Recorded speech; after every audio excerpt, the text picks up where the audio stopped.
Sir बोले कि राजेश पीछा करो। बोले सर काय के लिए करिएगा, छोड़िए, लगता है दवा ढंग का है, छोड़ दीजिए, हटाइए, दिमाग न लगाइए, चलिए। उसके बाद फिर जब हम लोग को देखा तब 3 आदमी हम लोग के साथ धक्का मुक्की करने लगा। धक्का मुक्की देख के और गाड़ी रफड़ते हुए निकल गया। फिर बोले और नहीं चलो, हम लोग का प्रशासन है, हम लोग का काम ही यही है, करना ही है।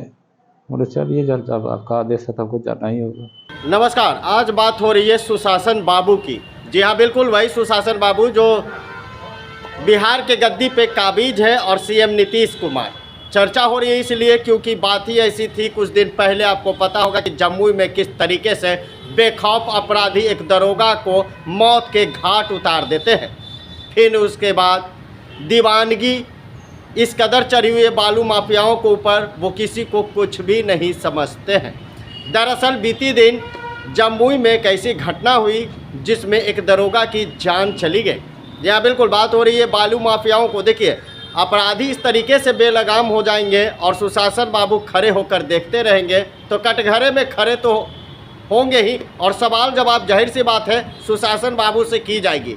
उनके पुलिस प्रशासन और सिस्टम पे सवाल खड़े तो होना ही है, लाजमी है, क्योंकि एक दरोगा का मौत होता है ड्यूटी के दौरान। अवैध बालू खनन को रोकने के लिए दरोगा साहब पहुंचते अपने दल बल के साथ, लेकिन बालू माफिया को किसी का डर नहीं है। बालू माफिया तेज़ रफ्तार के साथ दरोगा को रौंदते हुए गाड़ी आगे निकल जाती है और सारी वाक़या जो मौजूद थे मौके पर, होमगार्ड के जवान, उन्होंने एक एक बातें, सारी सच्चाई मीडिया के सामने ला कर रख दी। तो सुशासन बाबू कटघरे में खड़े हो गए और पुलिस महकमे में हड़कंप मचती है कि आखिर अवैध बालू खनन को रोकने के लिए जब पुलिस दल बल के साथ जाती है तो कहीं पर कई राउंड गोलियां चलती है, तो कहीं पर दरोगे की मौत हो जाती है, तो कहीं पर बालू माफियाओं की बरचस्प की लड़ाई में सैकड़ों राउंड गोलियां चलती है और सुशासन बाबू देखते रह जाते हैं। ये बात है जमुई जिले की, जहां एक दरोगा रेड मारने जाती है, अवैध बालू खनन को रोकने जाते हैं और उनकी मौत हो जाती है और परिवार में कोहराम मच जाता है। अब ऐसे स्थिति में दिन प्रतिदिन जिस तरीके से बेखौफ अपराधी और अपराधियों का मनोबल जो बढ़ता जा रहा है, तो जाहिर सी बात है सुशासन बाबू एक बार फिर से कटघरे में खड़े हो गए हैं। अब दरोगे की मौत की सच्चाई आपको न्यूज़ पेपर दिखाने और बताने जा रही है कि किस तरीके से होमगार्ड ने सारी सच्चाई खोल कर रख दी। आखिर किसका फ़ोन कॉल था जिसकी वजह से एक दरोगे की मौत होती है और पुलिस महकमे में हड़कंप मच जाती है। यहाँ के प्रभाग किया है ना सर, और हमारे एक और PSI थे नीतीश प्रभाग यहाँ से ऐसे लिए सर, ट्रैक्टर के घेर लें, वहाँ भी हल्का झटका दे दिया था सर। जब ऐसे घेरे ना, अभी यहाँ आए ना, वो वहाँ का सर ऐसे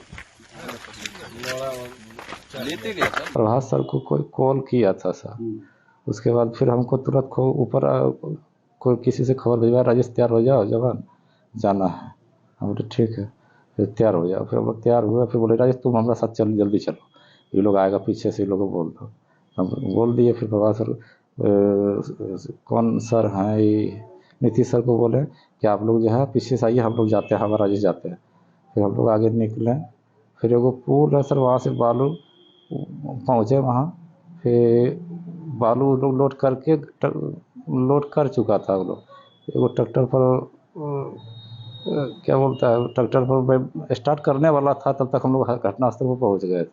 उसके बाद फिर जब हम लोग को देखा तब 3 आदमी हम लोग के साथ धक्का मुक्की करने लगा। धक्का मुक्की देख के और गाड़ी रफड़ते हुए निकल गया। फिर प्रभात सर बोले कि राजेश पीछा करो। बोले सर काय के लिए करिएगा, छोड़िए, लगता है दवा ढंग का है, छोड़ दीजिए, हटाइए, दिमाग न लगाइए, चलिए। बोले और नहीं चलो, हम लोग का प्रशासन है, हम लोग का काम ही यही है, करना ही है। बोले चलिए, जब आपका आदेश है तो हमको जाना ही होगा। फिर हो गए, फिर रफ्ते उसको फिर पीछा किए। फिर आगे जाके 3 लोग था ट्रैक्टर पर। फिर आगे जाके छेके, उसके बाद फिर हाथ मारे, फिर देखा कि प्रशासन छेक ले। फिर हमारे तरफ से गाड़ी रगड़ते हुए, मतलब ऐसा घुमाया कि अगला चक्कर ने हम लोग को टच किया।